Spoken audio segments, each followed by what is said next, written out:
the KER Cast, brought to you by the Knowledge and Evaluation Research Unit at Mayo Clinic. And I'm Victor Montori, your host for today's KER Cast. Today we have an incredible guest. Steve Smith is an emeritus consultant at the Mayo Clinic in the Division of Endocrinology.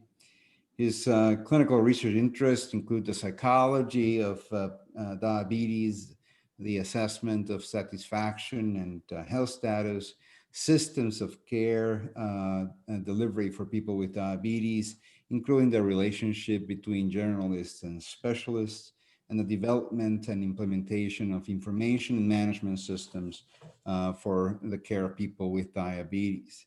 More importantly for me, Steve has been a dear friend, a mentor, both clinically and in research. And it's just an incredible opportunity to have Steve join us today in the KER Cast. Welcome, Steve. Thank you very much, Victor. And welcome everyone else. Yeah, it's lovely to have you today. Steve, we normally start, go ahead. Can you hear me okay? Yes, we can. Okay, good. We will normally start these conversations by asking you, how does one get to be Steve Smith? Well, there is a birth assignment, sometimes. I was born actually in Knoxville, Tennessee, although we didn't stay there very long. My mother was a single mother and we moved to Miami. And so I did a lot of growing up though in the South, because having been in Miami for a couple of years, and we moved to Pascagoula, Mississippi. If you've ever, there's two things that they're famous for in Pascagoula. I can go over that later if you want. Then things got in my arena a little bit more when I graduated from high school. In other words, I went off to college at the military academy. So I spent my time there for 3.5 years. And then from there, I went to Atlanta, to Georgia Tech, and then the Medical College of Georgia after that. I had a public health service tour for 4 years. I worked in an inner city clinic as mostly an internist, although when I applied for the positions, they said, we don't need an internist. And I said, well, I can deliver babies. I've done that before. And I certainly could do some minor sort of resuscitations if I needed to. Oh, you don't have to worry about this sort of thing. So I said, well, I guess I can handle it then. So, so obviously I did a lot of volunteering as well. Volunteering while I was at Georgia Tech in the emergency room, as a matter of fact. I did a lot of volunteering once I got to Mayo as well. How do you time for Katrina? Yeah, well, we'll get to that. When did you find out you wanted to be a physician? Well, every one of the 26 people in my senior math class in high school was going to go to Georgia Tech in aeronautical engineering, mainly because that was just the flavor of the day. But there was a couple of them who couldn't get a position, and that was actually one of me. I was one of them. So instead of necessarily going the route of being an astronaut, because obviously I'm very susceptible to motion sickness anyways, what I figured is, since I also had an interest in healthcare, that I could probably go anywhere and still be a physician and have sort of opportunities there. So that's kind of how it came about. I wasn't born with that desire, but I did have a lot of system interest. When you say I could go anywhere and be a physician, were you thinking of outer space as well? Well, I figured I could, except that I probably wouldn't, just again, because, boats that go in a circle at the fair where you have your kids on. I can't even watch those things. It gets me all sick. So. Well, despite the motion sickness, you've been a professional with substantial motion, with substantial movement forward. The where does so one can imagine your passion for systems emerging. Was it from the Georgia Tech experience or from the military academy? Both, actually. Yeah, and was there a seminal experience that made you think, oh, this sort of systems approach is something that did you know that was gonna be part of your medical career, not just sort of your undergraduate experience? It wasn't well planned in that perspective. What I would say is the fact that I had a little bit of interest in biological sciences to begin with, and the fact that I had some interest in the outer space issues, the astronomy in particular, because that was on the ground, then I could certainly plan in that way. The West Point, the way I ended up going there was because our next door neighbor in Atlanta graduated from there. And I was out goofing off and he says, why don't you apply to West Point? And I said, well, okay.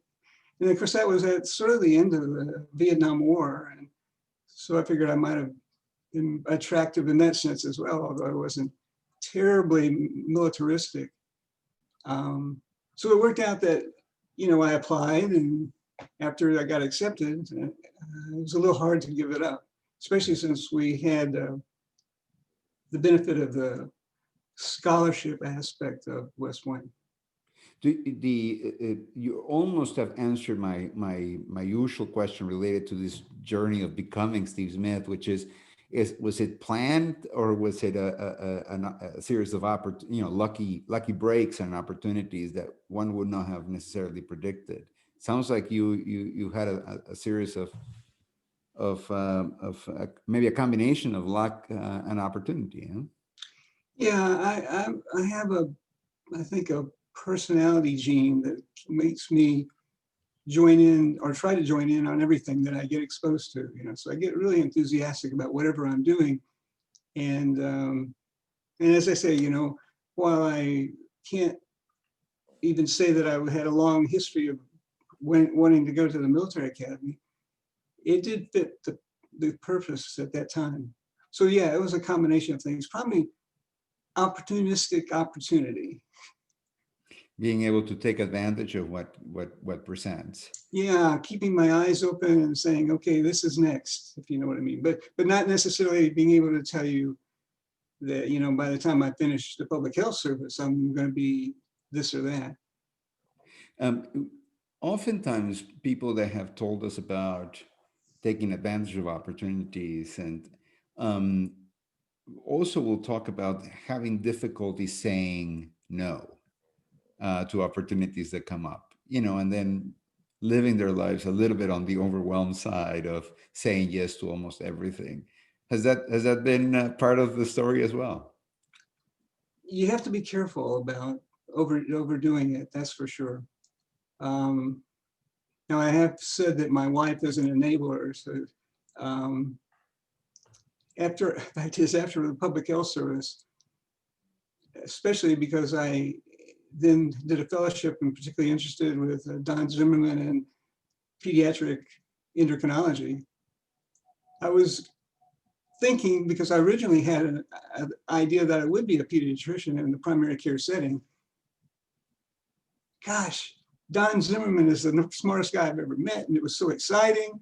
And I think I came home and talked to Lynn, and she said, no. Because I had gone, and I guess we were living in 3 and 4 year blocks of time. So but you end up pursuing endocrinology anyway. Yeah, well,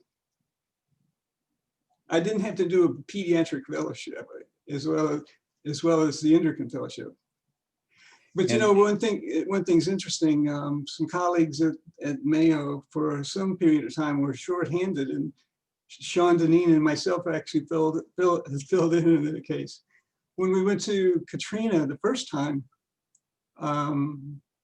there was no one that wanted to see pediatrics, so I saw actually the kids when they came as well. you eventually managed to get back. How did you get into endocrinology? There's sort of a disjointed life when you're asking me about this. There was a very, very, very good clinician and teacher at Georgia Tech. There was similarly several individuals in Chattanooga where I was assigned, and also at Savannah. And these are places that were, you know, there's one endocrinologist, you know, and still kind of primary care, but not necessarily very basic science oriented. So the fact that I could actually manipulate myself around and get accepted was kind of surprising, I think. Because I think there's a bit of a disadvantage probably not to have had some of that background. So, but you were attracted to endocrinology because of there were some people around, there was a need that you were able to see, or was there something about the content of it that was attractive? Well, it is a scholarly approach to medicine, I think, and I didn't see myself being much different than an internist in particular. So yeah, I presume that's some people get attracted to endocrinology because it offers also a way of thinking about sort of systems connected to each other within the body as the body adapts to itself and the environment. That seems to be a connecting point. Am I stretching it too far? well, no, I think that's definitely one aspect. There was a time where I was focused on learning new things, especially for the molecular biology interest. And when I was going to medical school, it was much more traditional, not genetic, gene upstream promoter regions and things like that. So actually, I spent my research time at Mayo with Eric Wieben, who's an actual molecular biologist, just to make sure that I could not only learn that information practically, but also decide, you know, would that be exciting? So I'm intrigued and have always been intrigued about the relationships between cellular function and care delivery. Georgia Tech, you know, the state of Georgia and the institute itself is funded because all their basic science courses are applied. So I have my degree from Georgia Tech in applied psychology, not just psychology, but applied psychology. So it does require you to sort of think a little bit differently. So you have this combination of interest between biology and psychology, physiology and psychology going on, which, you know, as a trainee, because I mean, the one thing that brought us together is when I ended up thinking I'll be an endocrinologist and I needed to do research, and I looked around the only person that stepped forward or didn't step back fast enough to be my mentor, that was you. And it was quite striking that there was this person that was interested in, and I had seen you in conference, have this deep knowledge of the physiology and mechanism and treatment of endocrine disorders. So very strong biological expert who was keen on understanding the psychology of the patient, and at the same time could also see the organizational issues, the systemic issues, the the different parts of the healthcare system coming together to serve the patient. So that was it's a very unique way of seeing the world, a way that that you opened the doors for me to be able to see it with you. So it's Well, there's two things to consider. One is, there's three shields for the Mayo Clinic. There's the clinical, there's research, there's education. I've always argued that there needs to be a fourth shield, administration. And the reason being is because if you do any administration, any organizational aspects of your care, either your studies, either in medical school or fellowship or even undergraduate school, it takes a lot of time to do that as well. And it's not publishable stuff usually at the New England Journal level. It's more of just nuts and bolts, which goes into the seeing patients, young adults and children and that sort of thing.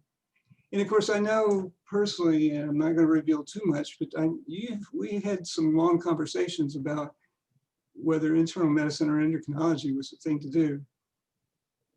Yeah. And I think you made a good choice, but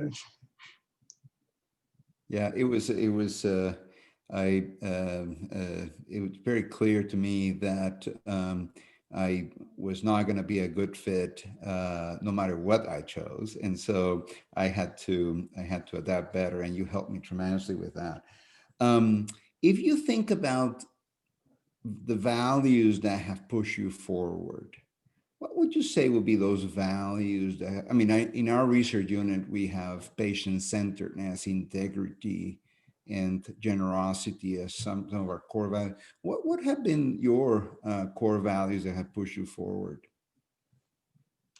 well, I can't disagree with the values that you've already mentioned. I would say that I get excited about trying to help people, and that's very satisfying to me. Medicine is the kind of thing where even if you have a bad outcome, you have a good opportunity to meet people and understand their efforts, and also I don't wish bad outcomes as being a good thing, but it's one of those things where you can be in the molecular lab and work for days, and it's one sentence in the manuscript. We developed this assay. Whereas, care for people is just ongoing for most of their life usually. Although it seems, I mean, since you and I take care of patients with chronic conditions, the despite of sometimes feeling very good about ourselves and what we can do, our contribution to people's lives is often not even a sentence in the story of their life, right? Yeah, absolutely. Fact is, if you think about mentoring, if you think about the discussions that we had, and that I have had, I certainly think that mentoring is a two-way street. Most mentors get something out of and something incredible from the relationships and discussions and working with the person, and that would be the patient as much as anyone. So the patient can actually be the second or the first, probably the first expert in the room when they're discussing options and decision making and that sort of thing. So I think it does go both ways. It's not a single one-way trip into being a mentor. I know you're very keen on mentorship, and I'm very lucky to have had you as my mentor and have you as my mentor. Do you see the relationship with patients as a mentorship relationship? Oh yeah, I think I mentioned on several occasions to several people that is it possible that patients themselves could serve as mentors? For themselves, yes, but I just wonder, could we think through strategies for that? I mean, there are what I call ambassadors that try to help people make decisions and help people supporting their decisions. So I think it may just be a semantic thing in terms of whether it's a patient doable thing or not. I do think sometimes it doesn't work out, but most of the time it's a pretty successful thing. And I think if you go to very many groups settings, with people with chronic illnesses like diabetes, you'll find that they help each other quite often.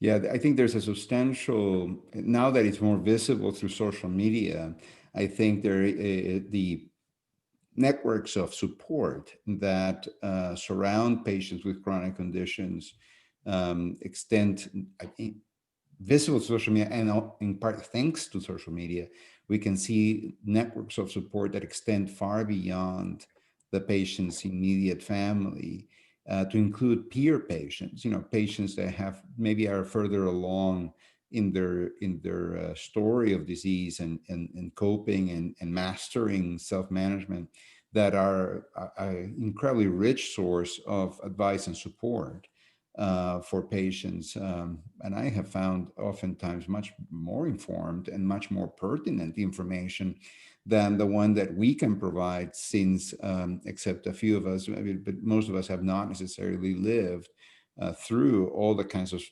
daily circumstances that challenge your ability to care for yourself. Agree a lot.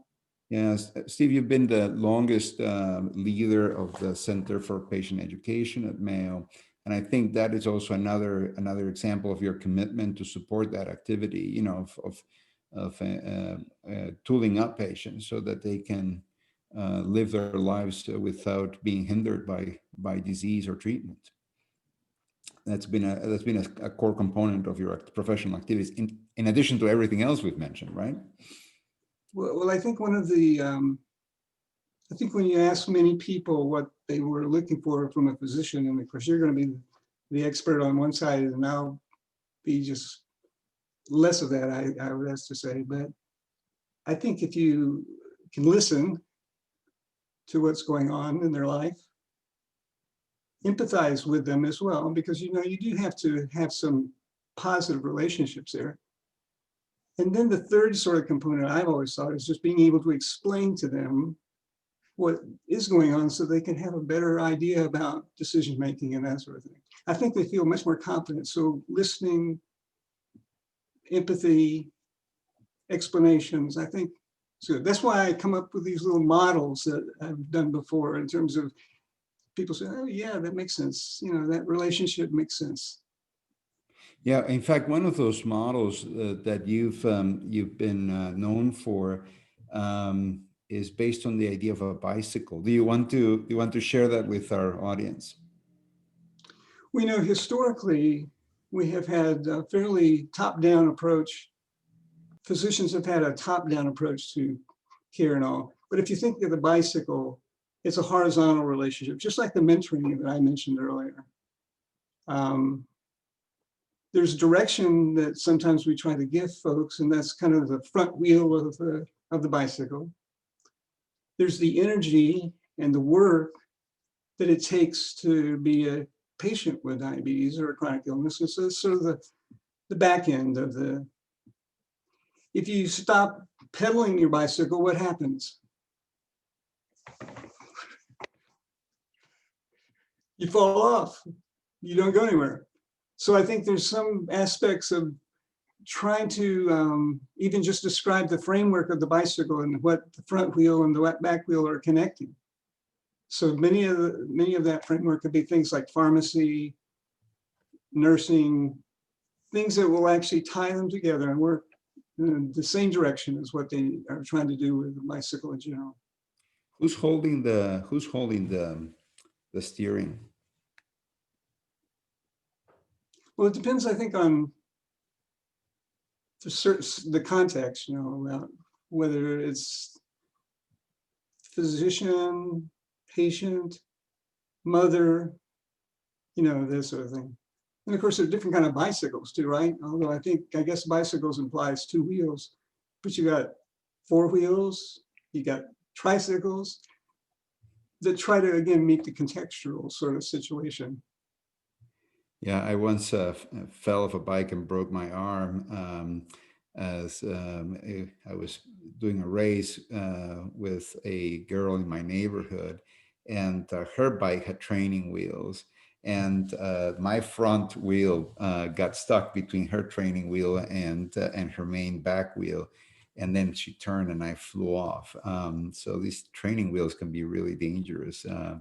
Um, A1C measurement as a measure of quality of diabetes care, I've always equated it with training wheels for the healthcare system to learn about quality, learn about measurement, learn about what what what we could do for improvement. And it's quite unfortunate that we got stuck on those training wheels, judging both the quality of the work that we do as clinicians and the work that patients do as patients, judging all of that with a single measure like A1C. That's been a disaster, hasn't it?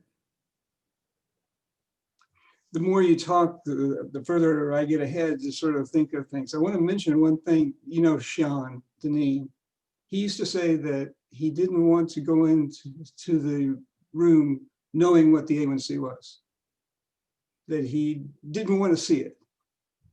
They just wanted to talk to the patient. Now, eventually he did see it, but I mean, in his encounter with the patients, no, he didn't. The other thing I was going to mention is, there's a lot of external factors, and you could take this bicycle analogy to the nth degree, but there are a lot of external factors that might influence the safe riding of the bicycle, to include people almost running off in their tricycles. Yeah, not having access to the A1C ahead of time prevents you from being judgmental or using that or letting that number, single number, inform a judgment about the support that you're giving the patient's ability to self-care, right? I mean, that's been a challenge. Yeah, well, and this still is going on, but the A1C has been sort of the holy grail in one sense. And it really has been something that's not necessarily part of a person's life on a day-to-day basis until they walk into the office with a physician. Now, there is a commercial on TV that's nowadays that says, oh, my A1C is less than 7%. But you don't get there by anything other than hard work. And even then, you can actually have a poor A1C, and you can actually be working quite a lot to be able to do it. So it's sort of like a grade on a test. You can actually have a test that's fairly challenging and not necessarily get the same grade. But also, if you just study to make the grade, you may not learn anything. So similarly, if you're just trying to ace the test, you may actually not be better off. So there was a young woman who I was caring for a number of years ago, had type 1 diabetes. And she had asked about an insulin pump on several occasions.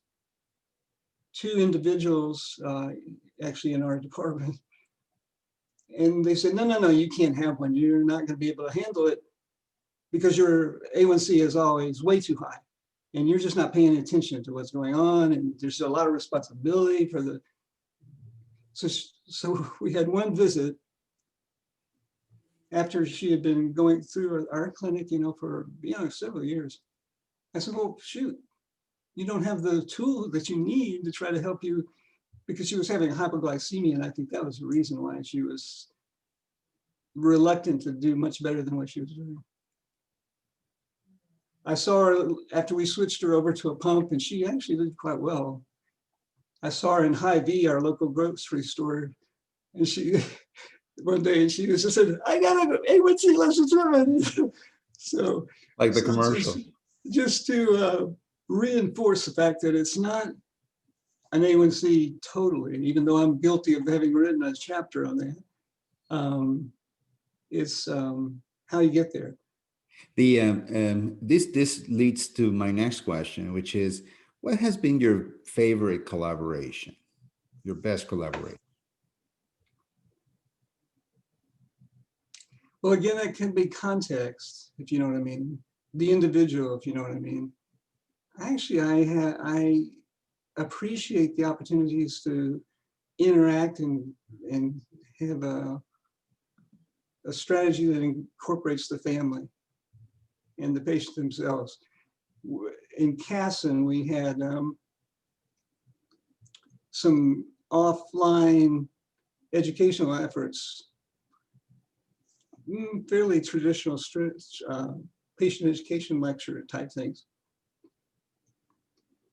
with the help of the family, we were actually able to do it at a local church, as opposed to the traditional sort of medical arena. So I think there are a lot of things that we can work with that the patient can be empowered to ask for, maybe with a little help, but ask for and hope to sort of arrange some of these opportunities for them, as opposed to saying, no, you can't use a pump, that sort of thing. So patients and families are your favorite collaborators. Yeah, although I'd also say, because it's real difficult for me to say that I don't have a strong sense of working with primary care. So as a specialist, connecting with primary care clinicians. Yeah, they're very receptive. Now, that's after about 10 years worth of networking. I would say that when I first was doing this, there was two things that I always bring up. I was in a meeting with some individuals with HCPR, Healthcare Policy and Research. They have some primary care representatives. And I was talking to them about the virtual consultation concept. And from the back of the room, there's this person that says, "This smacks of research." And then, of course, the opposite side of the coin is when I was submitting a grant and having some help in reviewing it with some of our colleagues. One of our colleagues said, "Do we really want to do this? I mean, do we really want to have primary care taking care of diabetes? They don't know anything." So it's the Hatfields and the McCoys, that were sort of working against each other. But I think that's changed a lot, but I think it's probably based on a lot of time spent helping them understand both sides, what value there could be in working together. So I've seen you build two bridges, which in an era of building walls, not bridges, is remarkable. I've seen you build that bridge of trust and communication between specialists and primary care and generalists. And you've always used this line, which is, we need to help the people that help the patients with diabetes, and that will be a better use of specialist information and expertise and resources, is to support the people that are already supporting the patients. And this was, I think, years before it became clear to everyone that most patients with diabetes have other chronic conditions. And so the ideal location, not just by virtue of volume, but virtue of continuity and a context-sensitive care, is primary care with specialists providing support. And the other bridge, and then of course that you not only build the bridge with relationships and communication, but also with resources. The evidence project that you led, where you could review charts from primary care and offer tele-advice with evidence-based nuggets added to that advice, was an example of using your systems thinking, your technology interest, and to really support that bridge with not just with the relationship, but also with just-in-time expert advice. And then the other bridge I've seen you build, which is I think has been quite remarkable, is the bridge between quality improvement and practice intervention and research. So today there is a very robust field of health services research. And but when you were at it, you were talking to researchers that were much more familiar with the basic science aspect of that research, wouldn't bring it to the practice to use scientific methods to understand questions of how to organize and deliver care. And then when you went to the practice, why are you bringing all this research stuff into the practice? We're here to take care of patients. And so you had to bridge two areas that had no interaction with each other. Am I saying that correctly? Yeah. If you take an example of the primary care person that said that I smacks of research, I said, "Oh, great. What an opportunity." So that when I would round with you know, interns and fellows and residents in the hospital, and they were having a particular bad day because there are patients that are having bad days, and they're expecting, you know, I go in and I should correct it for them, and if I don't, I'm a failure. But I said, you know, every time you see someone, take the opportunity to think, what aspect scholarly could I do to sort of think about helping this person out? So the other thing I was going to go back to just for a second, because I know you'll appreciate this. If I have a sense that there's been a particularly difficult situation for that collegial cooperation and all, I usually, the fact is this happened in patient education quite a lot since I was medical director, I'd say, we're going to take a subterranean approach. And of course, the one of my favorite songs from Bob Dylan is Subterranean Blues. And so it's one of those things where they end up telling you, hey, I got this great idea, when you've actually been trying to foster that idea along the way. So to convince it, to have them feel that they came up with it by virtue of influence rather than telling them. Absolutely. Yeah. Absolutely. Oh, it's this is lovely, Steve. When you think one of the things that is remarkable about your career was, and you've mentioned it already, when Hurricane Katrina came through the South, particularly New Orleans, creating significant devastation. Mayo, without the Mayo Clinic, without much fanfare, start putting a number of resources to help respond to that. And you went down there as a volunteer with the Mayo crew. And I understand that initially the response was, oh, we're probably going to see a lot of trauma. We're going to have to see acute care, a lot of, injuries from the devastation. But you saw a lot of chronic disease, and less surprising and more important for your expertise, a lot of unattended chronic disease that dated way before the hurricane hit. Am I saying that right?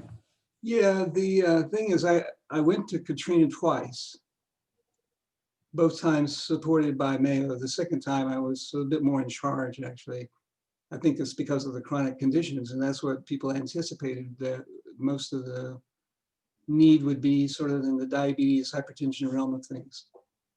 But gosh, the first time I went down, we would be in vans with tetanus and other immunizations and drive by the docks at the Gulf, get out and give immunizations. So we had both, or I have both experiences to tell you the truth. I would give a lot of credit to Mayo, as I usually do, because that was a particularly generous, I think, supporting activity, because it was not a small number of people. There were about 36 or so individuals that participated in that as a group, and they did that for 4 weeks on task. So I was there 1 week, and then at the 4th week they was there. So I had the opportunity to kind of see the chronic illness, as opposed to the more acute immunization issue. So for kids and the children, it was interesting to note that the 4th week is with pioneers, people coming in and trying to set up things and recover and this thing, without the kids. But the kids were actually then kind of more part of that first trip to New Orleans. And so it was just really interesting to know the what is it, when you're looking for behavior that has to do with groups and organizations. So when the second time, when you're focused on the chronic condition, I think I recall you telling the story that you will be there early in the morning, and there will already be a line of people waiting to see you. Is that right? Yeah, yeah. The other story I always like to kind of tell is one of the patients that was sitting waiting to be seen, while we were in these tents, fell off and actually had sudden loss of breathing. And I did actually mouth-to-mouth resuscitation of the guy because he was right in front of me. And I remember John Moore sent around a note to everyone in the division saying, this is what happened to Steve. But he's okay because we tested the patient and they weren't, you know, it was crazy. What made you volunteer for this? For the Katrina? Yeah. Well, it was more of a, that sounds like a great idea because I didn't come up with the ideas originally. As far as the need to network the administration to sort of have enough monies to support the effort.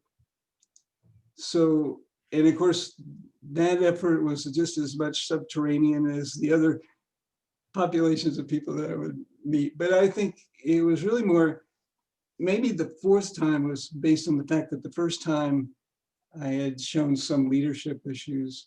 But what made you go there in the first place? Well, I grew up in Pascagoula, Mississippi. I did promise that I would tell you two things that they were famous Yes, for. I am dying to hear what those are. There was a newscast some time ago about two gentlemen who were picked up by Martians at the grain elevator down near the Gulf. So they actually made it to the national news, and they were from Pascagoula. And then the second issue was that you remember that barge from New York that had all the garbage on it that was floating around trying to get rid of it? Pascagoula took it. Well, so you had to go back. You had to go back. You had to go back and serve when Katrina hit. Yeah, it seemed like a perfect opportunity to see how people fit together and work together. And I'm impressed with not only the staff, but also the fellows and residents we have. There were 3 other individuals other than myself that were actually either hypertension or diabetes. And so it was, but then there was still the total group was about 36 or 40 people. Among the several awards that you've received, Mayo has given you a humanitarian award, and one of the things that makes me think is to connect you. You know, when I was your fellow and I was actively under your supervision and learning from you, all these things that we're now sharing with others. One of the things that impressed me was that you had an admiration for Jimmy Carter. And, you know, I'm from Peru. What do I know? What I knew about Jimmy Carter, you know, he didn't do very well. You know, but you showed me a side of Jimmy Carter that was actually has proven over the years to be right and to be more enduring than some of his political issues. And just like him, I see you as somebody that is a humanitarian. Above all, of course, you're both from the South. What makes you admire Jimmy Carter? Well, first of all, and I know we're not supposed to bring up political things right now. I just did, Steve. So go ahead. So I'll take the opportunity to say, think about it. Jimmy Carter, and then our current president. Which do you think is going to have the long-term impact on society? How many people build homes after they've been president of the United States? And then he had often a subterranean route as well. I actually had a chance to meet him because he was governor at the time when I was at Tech, and their offices were just right across the street almost, you know. So it's always been something that I think he has a demeanor, not knowledge. You know, he's actually a nuclear scientist. When he ran for governor of Georgia, he was a peanut farmer. But people did find out that he also worked on nuclear submarines. So So no, I just think he's a quality guy, a quality guy. And so are you, Steve. So are you. This is so meaningful for me. If you think about the meaning of your work, what do you think has been the meaning of your work?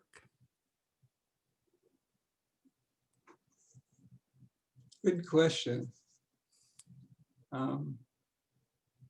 It has some direction and some control. It's not totally laissez-faire, as I might imply, with the next opportunity. But I would have to say the meaning of my work is helping people mostly, and recognizing that if I work hard, I can probably do just about anything I set my mind to, at least so far. Sometimes we have things that come about that we don't have that much control over, and that's pretty relevant sometimes as well. Yeah. But I think it's helping people is the best thing. Doing a good job, being very conscientious about the responsibility that you're taking on.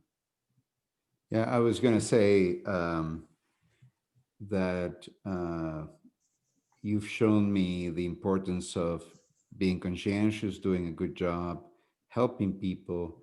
But I would say two things have also, stand out. One is thinking about what is the right thing to do here. And doing the right thing, I think, has been very important to you, and having fun. Absolutely, having fun. That's actually part of my criteria for a good grade. When we round in the hospital at the end of the week, Mayo always questions everyone about how they think you did and others do. So they even grade us. But usually what I'll do is that towards the end of the service, I'll say, well, how did you do? How do you think you did? Did you have fun? Because I usually tell them that is the most important quality that I think you need to be aware of. When this series is about making care fit in the lives of patients, and what do you think is what are the next steps in the work that we do, particularly with our patients with diabetes, to make care make more sense in their lives, intellectually, emotionally, practical, so they will fit better and they'll interrupt or disrupt their lives better? What do you think is on the to-do list to make care fit better? I'm still having a little bit of audio difficulty as far as, I know I don't speak very loud, but you guys aren't speaking very loud either at this point, but I'm not sure, are you pointing the direction for the patient, or are you pointing my so as you think about your research activities and your practice activities, your interest in systems and other things, in general, the goal was to support the patient better, right? Build a better bicycle and offer better direction. What is left on the to-do list on that task? What do you think? I'm asking you about the future, because one of the things that's been impressive about you, Steve, has been the fact that you were, among the first people to get onto machine learning and AI, among the first people to get about electronic medical records in support of people with diabetes. You have a number of firsts. Or at least, early adopting of these ideas and bringing them from different fields. So I'm actually quite keen on knowing what else is there coming up that I have not seen and others have not seen that could be quite inspiring for people listening to us. What do you think is next in helping care fit better in the lives of patients? Well, I think technology can be a frightful thing sometimes, and I think if people don't ease into it, it can be pretty overwhelming. As far as me personally, the laundry list of things that I think would be exciting to still do, despite the fact that I'm getting to an age where maybe I can't do as well. I can sort of mentor people, though, I think, through that. And actually, even yesterday, I was talking to Nilay Shah in HCPR, And there are several people in the institutions, include one person he's working with for AI. And I think that's a mysterious issue, but it seems to have a lot of purpose in getting information in a way that you can otherwise do more population studies as well. We've always been more of an individual, and I think if we can think about the population, that might be a nice way of trying to add to what we've been doing. You've mentioned that that you're getting older. What have you learned about getting older and being a patient that you wish you knew earlier in your career as a physician?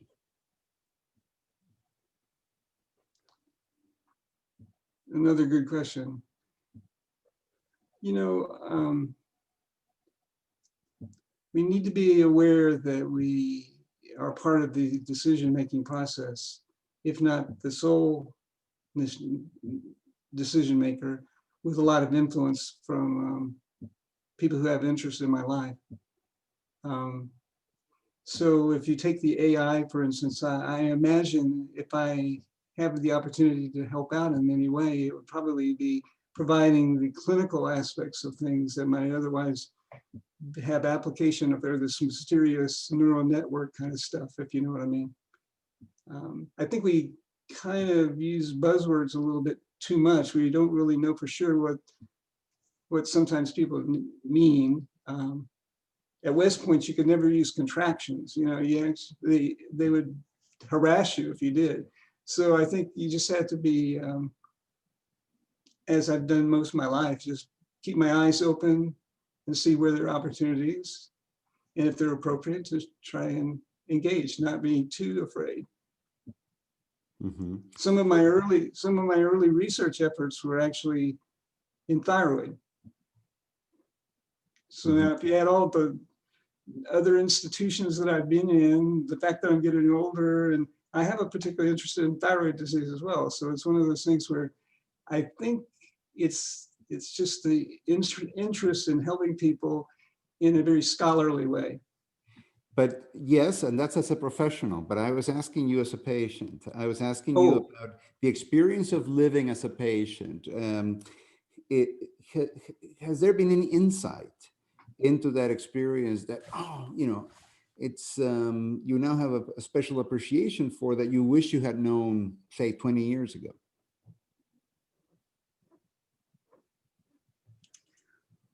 Well, I hope I'm interpreting the question correctly, but I would say my my daughters were particularly influencing on my life. And I remember we used to do homework together, obviously, as well. And one of them did some simultaneous equation things. Math was particularly interesting to me. So we framed it and put it on the wall, the solution, if you will. So a scary thing, but with support, with someone who has an interest, which I think I did, even though there were times when things got a little bit testy. I think that's what I would probably try to engage people in, taking advantage of what they see around them and not be afraid about trying to sort of speak up. For instance, if you always hear about the person who brings in the Google. Well, I actually do the same thing now. I get an illness. Lynn and I, my wife, Lynn, and I usually are looking up things and being empowered, having the right to sort of be able to do that. I think those are important things. Yeah, well, it's you've always been an advocate for patients, and I think that this notion that sometimes things get difficult, but you get by with a little help from your friends and family is a key component, and I think a key a key part of that bicycle model that you speak to, that not the frame is not just a healthcare system. Oh, yeah. I think it's the strong support from family and friends, and again, once again, the role that we play as clinicians is really to provide support for the people that support the people that have the problem, right? And so, Steve, we're coming to the end of our conversation, and uh, it's an opportunity for me to really look back and at my own career in discussing these things with you. And I'm interested in asking you one last question. Um, as you know, one of the projects that we're involved is in trying to change healthcare to be more about the careful and kind care of patients, and less about the industrialization of the processing of people coming through.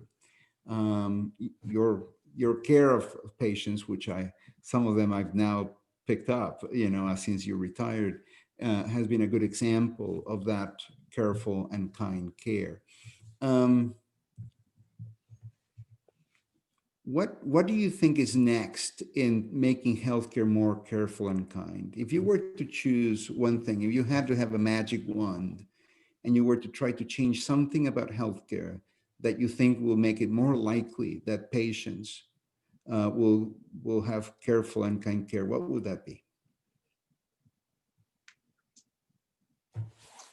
I've always been an applied person, so there's some nuts and bolts to things that I can never recommend to people.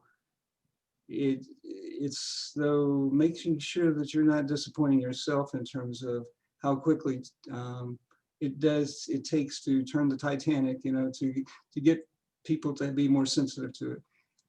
I think it can be a cultural issue, which I think is probably the single best thing. Who our mom and dads are is important. So choosing your mentor wisely is even more important. So, and as I said, mentoring, as with your last name, goes both directions. So it takes a village, and it takes time, and it takes patience, and there's no magic wand. That's right. Steve, it's been a pleasure, and it's been fun, at least for me, to have this conversation with you. I would like to thank everyone for tuning in to the KER Cast, and looking forward to welcoming everyone to our next one. Steve, thank you so much. Thank you. Bye-bye. Bye.